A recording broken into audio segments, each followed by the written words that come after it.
গ্রাম পঞ্চায়েত প্রধান, আরামবাগ, হুগলি। বা সিএসআইআর কতটা প্রয়োজনীয়তা রাখছে এখন বর্তমানের দিনে? দেখুন, বিরোধীরা আমাদের বাংলায় যেসব বিরোধীরা আছেন ওনারা কিন্তু উন্নয়ন চায় না, মানুষের পাশে থাকে না। এনারা এমন একটা প্রকল্প বার করেন, হাস্যকর প্রকল্প, যেটা বাংলার বুকে শোভনীয় নয়, সারা ভারতবর্ষের বুকে শোভনীয় নয়। ওনারা যদি মানুষের উন্নয়ন চাইতেন, মানুষের পাশে থাকতেন, তাহলে এইসব ভাবনার মধ্যে থাকা জায়গায় ছিল না। খুব দুঃখজনক।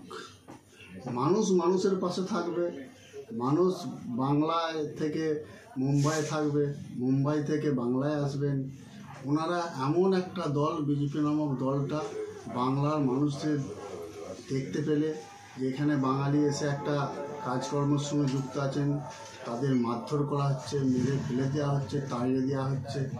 বাংলা ভাষা বললেই নাকি ওনাদের গায়ে লাগছেন। কেননা আপনারা জানেন বাংলা থেকে আওয়াজটা উঠেছেন, আর বাংলাই শেষ করবেন ওই বিজেপি নামক দলটাকে, এটা মাথায় রাখবেন।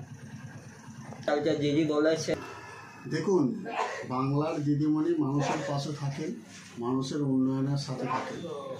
আপনি মোদির নির্বাচনের কথা আপনারা যখন বলছেন, আর মুখে আনতে চায় না, উনি বলেছিলেন নির্বাচনের সময় কি বলেছিলেন, প্রতিশ্রুতি দিয়েছিলেন, আমরা প্রত্যেকটি মানুষের অ্যাকাউন্টে 15 লক্ষ করে টাকা পৌঁছে দেবো।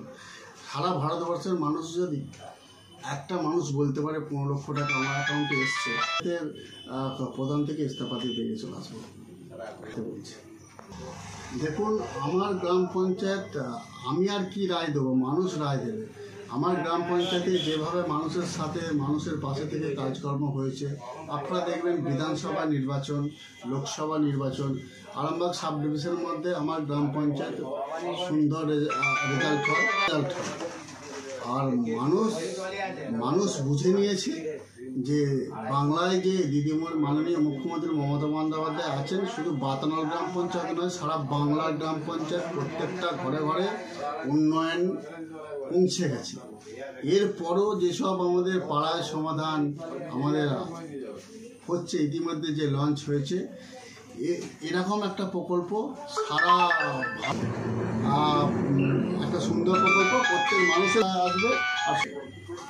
ঠিক আছে, আমাদের রাস্তা যেভাবে বিভিন্নভাবে রাস্তার কাজ হচ্ছে, শুধু একটা দুটো রাস্তা নয়, সারা বাংলায় প্রচুর রাস্তা হচ্ছে। এবছর অতি বৃষ্টির ফলে রাস্তাঘাটের একটু সমস্যা হয়েছে। আমাদের দিদিমণি আজকে আমরা দেখেছি যে লঞ্চ এনেছেন, আমাদের যে পাড়ায় সমাধানের মাধ্যম দিয়ে আমাদের বাংলার অলি গলি এবং আনাচে কানাচে যেসব রাস্তা খারাপ আছে সব সারানো হবে, খুব তাড়াতাড়ি সারানো পাচ্ছে। মানুষ এই প্রকল্পের বিভিন্নভাবে মানুষ পাচ্ছে এবং কোনো পরিবারকে ভেদাভেদ করে না, প্রত্যেকটা পরিবারে এই মাননীয় মুখ্যমন্ত্রীর প্রকল্প বাড়িতে পৌঁছাচ্ছে। দেখুন, যেসব ক্লাবগুলো সমস্ত রকম পারমিশন নিয়ে বা ক্লাবগুলো সুন্দর করে অনুষ্ঠান দীর্ঘদিন ধরে করে আসছেন, যাদের নথি ছিলেন ওনারা পাচ্ছেন। যেসব, এটা তো ক্লাবের জন্য দেওয়া হয়েছে, ঘরের পূজার জন্য দেওয়া হয়নি। অনেক মানুষ যারা পাচ্ছে না, তাদের ফ্যামিলির পূজা, ওনারা কিন্তু একটু বলছেন। এটা দিদিমণির ব্যাপারটা দেখে নেবেন কি হলে ভালো হবে। দেখুন, আমাদের বাতানল গ্রাম পঞ্চায়েতের লক্ষ্মী ভাণ্ডার থেকে 68টা প্রকল্প সবাই পাচ্ছেন। আমাদের বার্ধক্য ভাতাটা একটু মানুষ কম পেয়েছে, যেটা জেনারেল বার্ধক্য ভাতা, এটাও আমাদের কাছে খবর আছে, খুব তাড়াতাড়ি সমস্ত মানুষই পাবে। দেখুন, এটা তো বিরোধীরা একটা গোষ্ঠীদ্বন্দ্ব এনারা বলছেন, কিন্তু আমাদের গোষ্ঠীদ্বন্দ্ব আছে বলে কিছু জানা নেই।